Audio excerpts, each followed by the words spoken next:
Muito boa tarde, estamos de volta, Mundial e você chegando mais uma vez para te fazer companhia, para trazer um bate-papo gostoso, para falar de saúde de uma forma gostosa de ouvir, né? Porque eu estou recebendo aqui no estúdio ele que tem um bom humor extraordinário. Eu acho que dentro do consultório ele é assim também, viu? Estou recebendo o Dr. Cláudio Ambrosio. Obrigado, bem-vindo. Samira. De Minas para São Paulo. É, vim com queijo e tudo. Ai, que delícia. Queijo, pão de queijo. A gente gosta. Ó, muito obrigado por estar aqui de novo. Adorei aquela vez que eu vim. Faz tempo. Agora não pode demorar tanto tempo mais. Nossa, muito Senão bem-vindo você vai de morrer volta. de saudade. Ah, se você já ouviu a minha entrevista com o Dr. Cláudio, lembra que eu falei deste livro. E se você viver mais de 100 anos e o teu foco de trabalho está sempre envolvendo esta longevidade, Isso, né, é Dr. o cuidado Cláudio? da saúde de forma a viver mais e melhor. Muito bom. É um livro que está aí à disposição até no mercado internacional.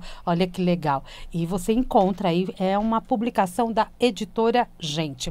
O Dr. Cláudio Ambrosio, gente, ele é médico pós-graduado em endocrinologia e metabolismo, tem mais de 30 anos de experiência, é membro da Sociedade Brasileira de Endocrinologia e Metabolismo, tem estudos internacionais. Você já fez, né, cursos fora do país.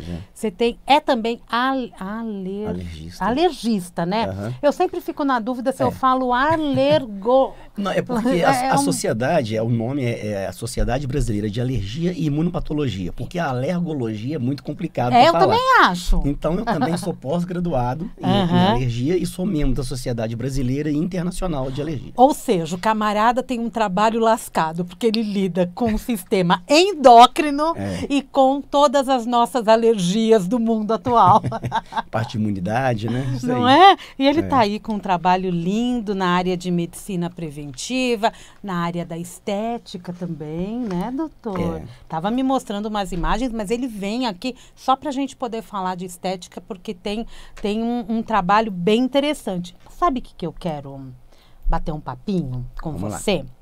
Quando eu olho para a endocrinologia, a gente está falando de hormônios, a gente está falando de obesidade, a gente está falando de todo um sistema que, vamos dizer assim, que sempre lotou os consultórios médicos, os nossos problemas. Mas quando eu entro no âmbito da medicina preventiva, eu te pergunto de que forma a endocrinologia colabora comigo para a minha saúde preventiva. Então, a endocrinologia, os hormônios, o metabolismo, ele é a base da saúde humana, né? Eu dou um exemplo como se os hormônios fossem os mísseis, ou se fossem a tecla de comando de um computador. Então, aquilo que acontece no seu corpo, ele é mediado por um hormônio. Então, isso é muito importante. Ele está em todas as áreas do organismo, ele dentro das células, fora das células, ele é importantíssimo. Então, ao longo do tempo e de todos os estudos que vêm acontecendo nesses anos recentes, a medicina vem mudando demais, né? Então, hoje, por exemplo, na endocrinologia, nós já temos a endocrinologia geriátrica, ou seja, que é o ramo da endocrinologia que cuida da prevenção das doenças e das possíveis doenças endócrinas geriátricas. Por exemplo, a diabetes tipo 2, por exemplo, é um tipo de doença que é muito comum aos 40, 45 anos, né? Então, são doenças comuns numa faixa etária específica. E com isso, a endocrinologia foi estudando e foi desenvolvendo essa área de metabologia que hoje vem trazendo muitos resultados aí para a população. E é tão importante a gente falar disso, né? Porque é uma das doenças que mais cresce no mundo. A diabetes. É até triste falar isso, né? A diabetes, ela é a 5ª doença que mais mata nos Estados Unidos e a 7ª no mundo. Mas vai depender do país, mas ela é uma das doenças prioritárias para qualquer sistema público de saúde mundial. Tá, ela é uma das doenças crônicas que estão mais aí sendo faladas. Quando a gente fala de obesidade, dessa saúde do sistema endócrino, a diabetes, ela sempre vem, e não sozinha, né? Ela vem acompanhada também de outras doenças crônicas, né? Vem, ela causa outras doenças, e isso que você citou, a gente chama de síndrome metabólica. É um conjunto de doenças, de 2 ou 3 ou mais doenças, que todas elas têm um fundo metabólico endócrino, e com isso o organismo da pessoa fica muito enfraquecido e debilitado. Então, não é raro a gente atender um paciente, por exemplo, vem buscando um tratamento para obesidade. Mas quando você conversa, faz o exame, você vê que aquele paciente, ele tem síndrome metabólica, ele não é só um obeso. Ele é Que é a resistência à insulina? Essa é mais um item da síndrome metabólica. Ah, tá bom. É mais um do item. Então, por exemplo, a diabetes é um item, a dislipidemia, que é aumento do colesterol triglicerídeo, a resistência insulínica, né, o sobrepeso, independente do grau. Então, tem várias questões endócrinas e metabólicas, quando elas vão se juntando e complicando, o paciente fica mais difícil da gente lidar com ele. Então, a gente já tem uma denominação específica, um CID específico, que na hora que o colega recebe, ó, o CID dele é síndrome metabólica. O cara, opa, então peraí. Então, não é só diabético e nem só obeso. Tá. É o conjunto de algumas coisas. Deixa eu saber isso aqui melhor. Por isso que a obesidade entra no rol da doença também, né? Sim, já a obesidade em si, ela é uma doença, né? Ela já tem o CID dela, que é o Código Internacional das Doenças, e a gente já olha para o paciente dessa forma, né? Com mais cuidado do que era há 20 anos atrás, né? Então, isso é um fato. Tá. Porém, depois de tudo isso, vem se observando que existe um conjunto de coisas que faz a pessoa ter uma outra doença. Que é pior ainda porque ela tem enfraquecimento em várias áreas metabólicas. Cardíaca, por exemplo? Cardíaca, por exemplo. Imagina um paciente que tem diabetes, tem colesterol alto e tem pressão alta. Síndrome metabólica. Tá, já, entendeu? Só de saber dessas informações, você já tem o diagnóstico. Já tem, porque aí você já viu que, né, o cuidado é outro nível. Tá, o estilo de vida dessa pessoa tem muito a ver com o desenvolvimento dessa síndrome? Tem tudo a ver. Sempre tem tudo a ver.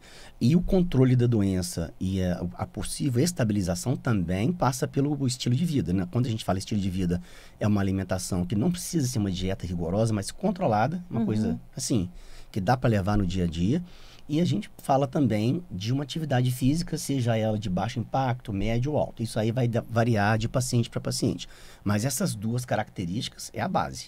Tá, não tem como. Você falou da síndrome metabólica. Explica para o ouvinte o que é o metabolismo e que indicadores ele me dá. Olha, muita gente fica assim, é chato, né? Mas muita gente fica assim, ai, meu metabolismo é lento.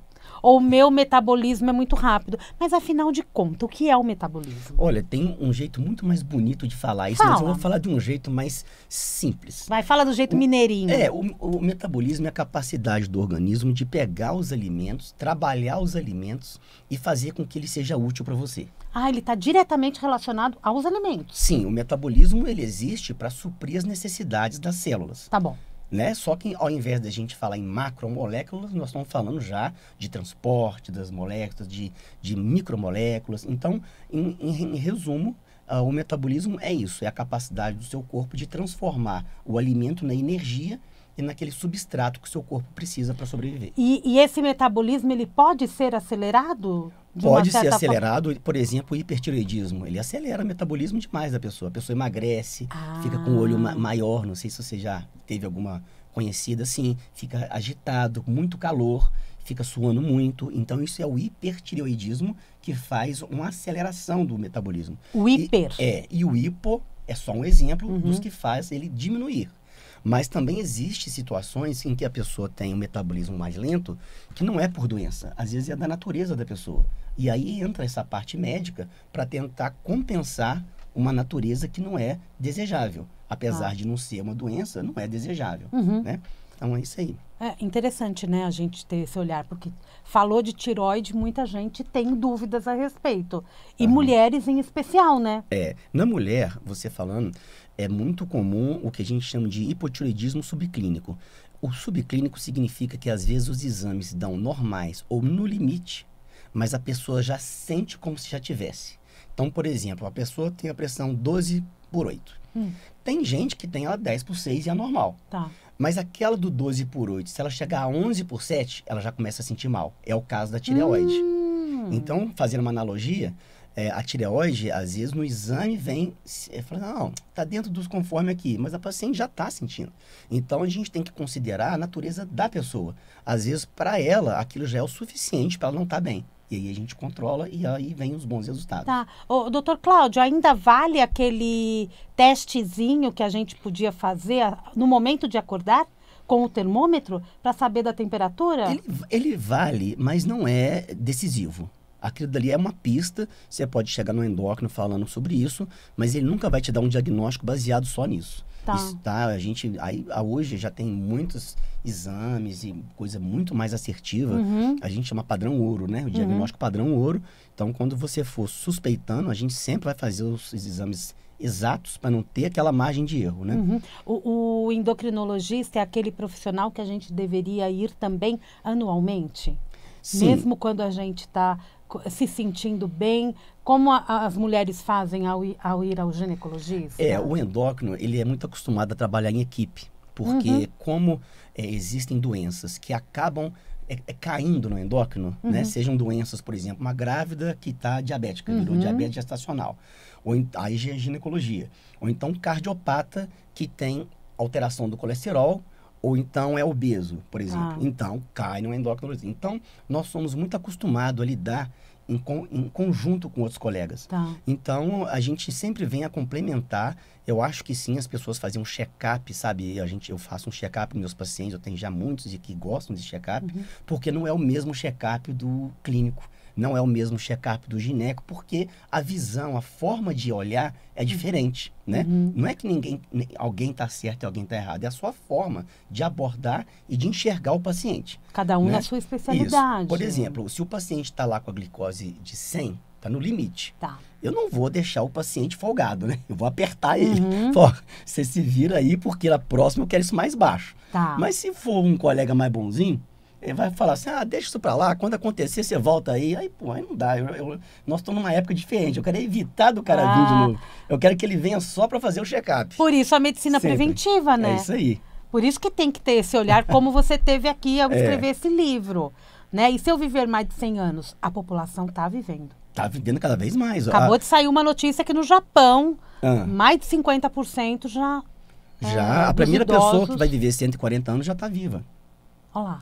Hoje a média das crianças que nascem nos Estados Unidos, na Europa Ocidental, a média de vida dos bebês vão ser 100 anos de idade. 100 anos. De quem está nascendo hoje. Mas eu tenho que viver bem nesses 100 anos. Mas vai viver bem. Não Inclusive a nossa geração, quando eu era criança, eu me lembro que uma senhora de 60 anos era uma senhora inapetente, era aposentada e não era assim, bem, vamos dizer, né? Uma aparência bem judiada, né? Hoje em dia, não. Hoje em dia, 60 até os 40 de 20 anos atrás, o cara tá inteirão, tá trabalhando pra caramba. De repente, muito diferente. Tá na fase mais produtiva da vida, com muita experiência, muita energia, né? Então, mudou essa característica, mudou. Os meus pacientes, por exemplo, de 60, eu não abordo ele como um velhinho. De jeito nenhum. Não pode, né? Porque não é, né? Então, eu acho que a maioria da população, a gente, para perceber uma pessoa e chamar realmente de idoso, é assim, de 78, 80, 85, é aquelas pessoas que antigamente eram os de 60. E olhe 55, lá, né? E olhe lá, porque Lô Pinheiro acabou de fazer 80. Pois é. Não é verdade? Exatamente. A gente olha até fala assim, olha, que admiração. E tem muita gente assim. Pensa bem. Não é verdade? E com isso, a gente precisa também saber se alimentar melhor, né? Ter o cuidado com a atividade física, com a estética, né? Que é um trabalho que você vem colocando dentro do teu consultório agora. A estética, a saúde mental, nossa, cara, ela é a base também. E a estética ajuda, né? Ajuda demais. Tanto nas mulheres, e por incrível que pareça, as pessoas não têm essa percepção, mas os homens também. Então, alguns anos atrás, o meu consultório era assim, 70% mulher, 30% homem. E era daqueles homens assim, pô, eu não gosto de ir no médico, eu só vou em última necessidade, né? Eu não gosto de tomar remédio. Isso mudou.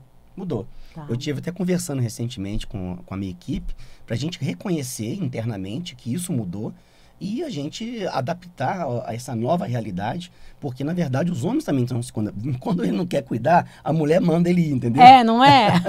Ainda vai junto se precisar. Com certeza. Entrega os mulher que dele. leva o homem ao entrega médico. os podres dele. Então, é o anjo da guarda que está sempre junto ali. Não é? E é diferente, né, quando a gente fala de metabolismo de homem e metabolismo de mulher. Muito diferente. O tratamento é diferente também. E sabe uma coisa que acontece? Te contar um segredo. É muito comum vir marido e mulher querendo perder peso. E aí, onde está a briga? Porque o marido sempre perde mais O fácil. marido perde 5, a mulher perde 1. E a mulher fala assim, nossa, mas eu faço isso e aquilo, e faço ginástica todo dia, emagreço, esse danado aí faz mais ou menos, e mesmo assim perdeu tanto. Então, assim, o metabolismo basal, ele não dá para comparar. Mas a gente já tem essa consciência, eu já até aviso antes, e já falo qual a expectativa para um e a expectativa para outro. Porque somos únicos também, Exatamente. né? Então a mulher não se frustra, ela já sabe, já sai sabendo que não vai poder comparar com o marido. Tá. Né? Então eu já faço isso na consulta e já fica tudo em paz. E o segredo está no músculo? A massa muscular é um dos componentes mais importantes para você manter o metabolismo basal, que é aquele metabolismo de quando você não está fazendo nenhuma atividade física, o seu próprio organismo ele queima mais caloria. Então a massa muscular está implicitamente ligada a esse metabolismo basal. Olha que curioso, né? Tem explicação para isso. Quanto mais músculo, mais saúde. Sem exageros, né? Gente, academia, musculação, não vai ter jeito. Não tem jeito não, isso aí... Não tem jeito. Se tivesse, eu também não estava fazendo. Mas sabe o que eu arrumei agora? Eu faço academia, mas faço futevôlei. Aí o futevôlei para mim é uma brincadeira. Academia é aquela hora que eu tenho que estar lá, porque eu tenho que estar lá, né? Não é? Porque mulher acha muitas vezes que é assim, eu faço um aeróbico porque eu preciso eliminar peso. Mas o homem faz mais musculação porque ele quer sempre ganhar músculo. Isso. Mas a mulher também tem que ganhar músculo. Tem que ser o conjunto e o homem dos dois. também tem que ter atividade aeróbica. Isso, é a cardiorrespiratória. Aí você já está trabalhando outra área do organismo que nada substitui. Não tem remédio para que substitua isso. Então você tem que fazer um tanto de musculação e um tanto de aeróbico cardiovascular, que um complementa o outro e nenhum dos dois são substituíveis. Tá, perfeito, né? Quando a gente olha para os males do século na questão da saúde, ainda estamos com os mesmos quesitos de antes? Doenças crônicas, posso dizer que estes ainda são os males do século e que levam ao câncer, a doenças graves neurodegenerativas? Eu acho que sim, isso você está completamente certa. Uma observação que eu faço é que os recursos de diagnóstico, recursos terapêuticos, seja ele medicamentoso, seja ele numa suplementação diferenciada, isso vem assim melhorando assustadoramente. É muita diferença. Tecnologia tem colaborado muito também? Tem colaborado. Agora, existe uma coisa que afeta muito a população, que aquilo que é menos tecnológico, ele é mais acessível. Ok. Aquilo que é muito tecnológico é menos acessível. Isso é normal desde sempre, né? Mas a boa notícia é que já existe. E quem quiser se cuidar bem, já tem como cuidar muito bem. Para tentar chegar nos 100 já de uma vez, né? Esperar virar bebê, não. Não quero chegar nos 80 pensando que eu quero chegar... Não, tem que começar agora. Isso né? aí. Independente da idade que você tenha. Vem uma questão agora. A gente está tendo um boom de lançamentos de medicamentos para o emagrecimento. Sim. Né? Qual que é a sua opinião em relação aos medicamentos e que quando você olha para um paciente, você sabe que aquele paciente precisa do medicamento e o outro não precisa? Então, um grande problema que a gente enfrenta é o modismo, sabe? Porque a cada ano existe uma moda, seja uma dieta, seja qualquer coisa para emagrecer. E nisso inclui algumas medicações, né? Que podem ser naturais ou não. Que loucura, né? Fitoterápica e tudo mais. O que acontece é que a pessoa que vai naquela onda, ela não está se atendo aos riscos. Porque geralmente, depois de um tempo de uso, é que vai se observando os males que acontecem no médio e no longo prazo. Né? Então, quando a medicação é muito nova, a pessoa pensa no curto prazo. Durante o uso, eu não sinto nada ou sinto só tal coisa. E já ela não sabe o que ela pode vir a sentir no médio prazo e no longo prazo por ter usado aquela medicação. Então, a minha grande orientação e meu alerta é que para os pacientes, mesmo a medicação que você possa comprar sem receita médica, isso não significa que ela seja inócua, que ela não tenha nenhum efeito colateral. Então, a minha dica é que você seja acompanhado por um profissional capacitado e que te faça ter o melhor resultado possível daquilo que você quer. Porque, às vezes, você está usando um produto com o melhor das intenções, mas aquilo não é o produto que você precisava. Nem a dose, nem a quantidade, nem o tempo de uso. Então, são vários critérios que precisam ser observados. É importante esse alerta, doutor Cláudio, porque a gente está vendo no mercado que muitos medicamentos estão liberados para venda. Não é verdade? Sem receita. Sem receita. E com isso a gente chega lá, se você me recomendar, ok, o doutor me indicou e eu vou tomar por um período X. Isso é uma questão importante, porque quando a gente olha para a longevidade, isso pode me afetar causar muito, pode. danos né, cardíacos, respiratórios, metabólicos. Isso é uma coisa muito polêmica, né? Já teve medicações, por exemplo, no Brasil, que se você prescrevesse, você podia ser preso. Aí depois essa mesma medicação foi legalizada. Aí você não era mais preso. Então podia. Então o que era péssimo virou ser ótimo. Tá. Então, assim, de uma coisa, de uma ponta para outra, né? Então, é uma coisa muito polêmica toda essa situação, mas nós, enquanto profissionais, a gente tem que estar sempre antenado nos congressos, principalmente fora do Brasil, que é de onde vêm as maiores informações. Então, assim, a gente está sempre uns 4 anos na frente, né? Indo para o exterior, Que bom, né? Graças a Deus. E eu pretendo continuar sempre assim e observando essas características que são muito comuns. Então, essa onda de medicações que estão surgindo, parte delas já estão sendo questionadas. Tá. Outras ainda não. Então, eu não quero que o meu paciente que venha em mim hoje, ele não vai falar assim, nossa, eu fui comprar um remédio numa farmácia tal, e aquele remédio que eu comprei na farmácia me fez um mal. Ela vai falar assim, não, aquele médico que me prescreveu aquele remédio, nossa, aquele médico é ruim demais, porque eu quase morri com aquele remédio. Então, assim, a gente tem que tomar muito cuidado com o que prescreve, na dose que prescreve, porque, em última instância, nós somos os responsáveis. E os pacientes continuam tendo a gente como referência. Apesar deles saberem dessa liberdade de fazer essa arte, vamos falar assim, né? Sim. De comprar sem receita, usar do jeito que o vizinho falou que era para usar, que ouviu falar na academia, que foi bom para não sei quem. Que é o método prático. Aí sabe o que acontece? Quando dá errado, aonde ele vai parar? No médico.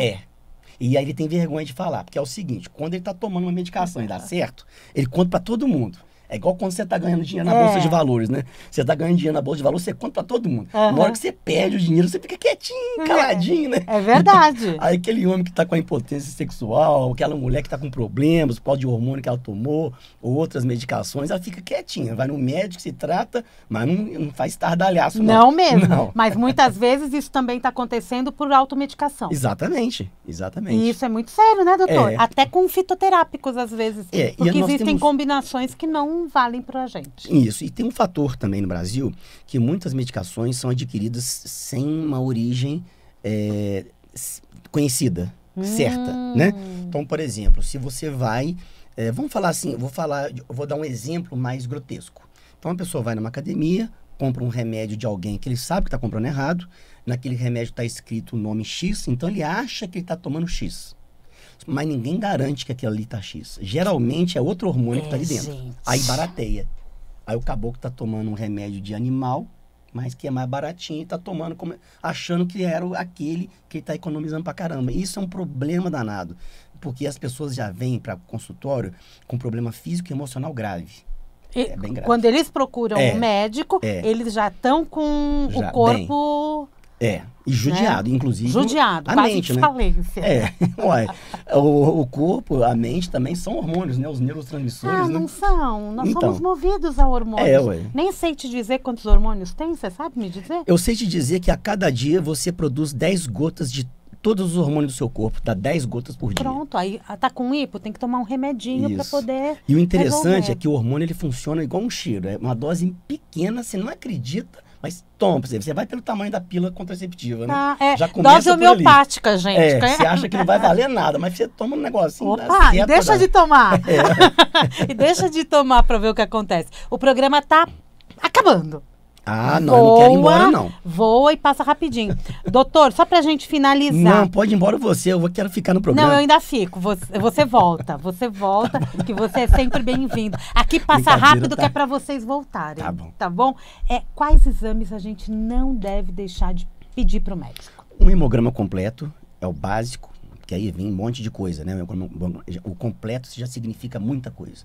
Tem um outro exame que a gente chama de lipidograma, que é um conjunto de colesteróis. O da glicose também é muito importante. E um é o exame de urina, né? Principalmente nas mulheres, que é mais comum de ter infecção urinária. E às vezes a pessoa não tem a percepção de estar. Então é muito importante. Nem percebe. É verdade. Doutor, uma mensagem para o nosso ouvinte. Olha, eu queria falar que eu fiquei muito feliz de bater esse papo com vocês hoje. Vou voltar mais vezes. Ela é simpática demais. Eu acho que não dá vontade de ir embora. Eu vou ficar ali torcendo pra ela. Eu vou fingir que eu vou embora, mas vou ficar aqui assim, ó. Aí, gente, eu queria também contribuir para as informações que vocês precisarem para melhorar a qualidade de vida, melhorar a saúde e contar comigo para passar as dicas e as orientações que forem possíveis nesses momentos que a gente vê aqui. Tá Qual bom? o seu Instagram?